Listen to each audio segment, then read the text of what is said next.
धर्मनगरी काशी से ज्योतिष पीठ के शंकराचार्य स्वामी अविमुक्तेश्वरानंद ने उत्तर प्रदेश सरकार को एक बड़ी चुनौती दी है। 40 दिन के अंदर अगर गौ माता को राज्य माता घोषित नहीं करते हैं तो उन्हें नकली हिंदू होने का प्रमाण दे दिया जाएगा। हमारे साथ बातचीत के लिए शंकराचार्य पद पर ही सवाल उठाए गए। फिर कहा गया कि आगामी आयोजन के लिए किसी प्रकार की व्यवस्थाएं ही नहीं देंगे। फिर उसके बाद मंच से कालनेमी जैसे शब्द का प्रयोग किया जाता है। आखिर में है कौन कालनेमी? ये तो पता करना है और इसीलिए हमने भी कसौटी का पत्थर ला करके रख दिया है कि अब इस पे घिस घिस करके देखा जाए कि कौन असली है कौन नकली है। अब सब उसी को देखने की ज़रूरत थी। हमने देखा कौन सबसे बड़ा हिंदू अपने आप को इस समय घोषित किए हुए है।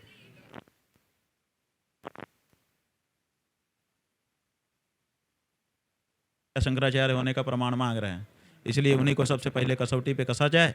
जब कसौटी पे घिस के शुरू किया तो बड़ा निराशा होने लगी। पूरे भारत देश से जितना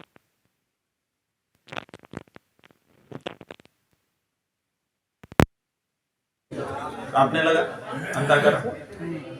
फिर हमने देखा कि गाय को संबोधन क्या कर रहे हैं तो पता चला पशु बता रहे हैं। इसलिए हमने इनसे मांग की है कि 40 दिन के अंदर तय प्रमाणित करो कि तुम नकली हिंदू नहीं हो, सच असली हिंदू हो, और उसके लिए गौ माता को राज्य माता घोषित करके दिखाओ और जो ये निर्यात गौ मांस का तुम कर रहे हो उसको बंद करके दिखाओ। अगर ये कर देते हैं तो इनको माला पहना करके हम लोग अभिनंदन करेंगे।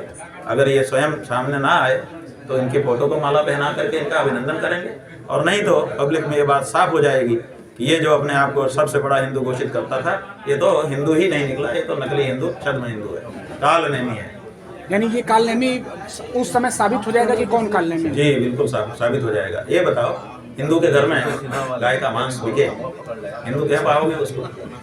इस समय मुख्यमंत्री होने के नाते पूरा उत्तर प्रदेश उनका घर है और उनके घर से ये व्यापार हो रहा है, इसलिए ये कोई छोटी बात नहीं है।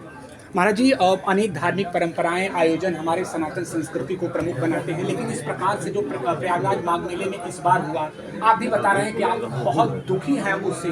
क्या लगता है कहाँ चूक हो गई, किससे चूक हो गई? ऐसा है कि चूक किससे हुई किससे नहीं हुई अब तो वो प्रश्न पीछे रह गया। कोई भी गलती हो जाए, आप किसी हाथ से माइक नीचे गिर जाए टूट के, आप क्या करोगे? आप तुरंत झुक करके उसको उठा करके सेलो टेप वगैरह लगा करके संधि कर लोगे ना, या फिर उसको कुछ ज्यादा ही टूट गया होगा तो इसको नया मंगवा करके फोन करोगे कि भैया दूसरा आईडी भेजो, नहीं तो हम कैसे आपके लिए काम कर पाएंगे। लेकिन यहाँ पर आपकी पुलिस मारती है, आपकी पुलिस को इतनी हिम्मत भी नहीं होनी चाहिए, उसको ट्रेनिंग देके भेजना चाहिए। क्या आप धर्म के क्षेत्र में कार्य करने जा रहे हो, आपके द्वारा कोई ऐसा कार्य ना हो, लेकिन वो हर हिंदू प्रतीक पर अपना लाठी बांधते हैं, अपना जूता बांधते हैं। एक तो बात ये है, और मान लो कि उन्होंने अपने स्तर पर ये कर दिया था तो दूसरे दिन आप या स्वयं या अपने किसी प्रतिनिधि के माध्यम से ये जो अपराध हुआ था इसकी धार को कम करने के लिए प्रयास तो कर सकते थे ना, लेकिन 11 दिन लगातार हम वहाँ बैठे रहे और आपने इस बारे में कोई प्रयास ही नहीं शुरू किया, तो इसीलिए फिर हमको वहाँ से हट जाना पड़ा और हमने अगली तारीख अगले माघ मेले की लगा दी है। अगले माघ मेले में हम फिर जब प्रयाग पहुंचेंगे तो फिर से वो प्रकरण शुरू हो जाएगा और मौनी अमावस्या को पूरे मर्यादा के साथ अपनी मर्यादाओं का बिना परित्याग किए हम फिर से स्नान के लिए निकलेंगे। फिर उनको जो करना होगा वो भी तैयारी रखेंगे। खुलकर कुछ लोग भले नहीं आए, लेकिन सरकार के मंत्री ने कहा कि हम शंकराचार्य जी को दंडवत करते हैं, डिप्टी सीएम केशव प्रसाद मौर्य हो या अन्य लोग, क्या उनको आप माफ करेंगे कि नहीं?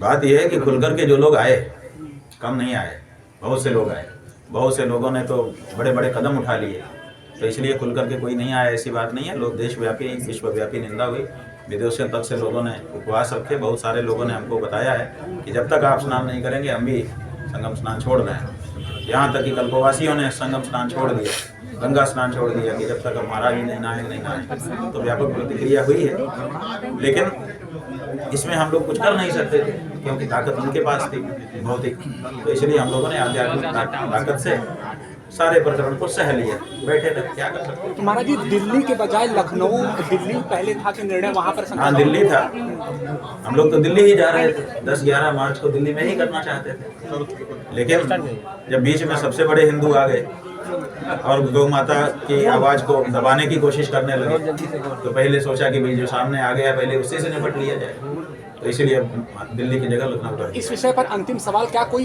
पहल किया था कि आपसी समझौता हो जाए कि इस बात में निराधार है? हमने सब बात बता दिया। हमने जिस दिन वहाँ से हम निकले हैं सब बात हम लगभग बता करके निकले हैं। अगर पहल नहीं हुई होती तो हमने जो प्रयागराज कुछ बाग वहाँ मेला बताया वो ना प्रशासन बताया। और एक उत्तर अंतिम प्रदेश की सवाल सियासत यूजीसी में हलचल मची हुई है और एक ही नाम सामने आ रहा है, शंकराचार्य स्वामी अविमुक्तेश्वरानंद। तो आपने देखा कि प्रयागराज में स्वामी अविमुक्तेश्वरानंद के साथ बात क्या यह है हुआ, कि इस तो समय आज बड़ा इन्हीं प्रश्न सब पर अपने बात लोग करने माता के की लिए वो रक्षा का हमारे उठाए बीच हुए हैं। मौजूद हैं। इसलिए उस पर केंद्रित रहें। जहाँ तक यूजीसी की बात है, सुप्रीम कोर्ट ने विचार लायक उसको माना है। इसी से पता चलता है कि उसमें कुछ गड़बड़ी है। तो ये थे हमारे साथ स्वामी अविमुक्तेश्वरानंद जिन्होंने अलग अलग बातचीत की।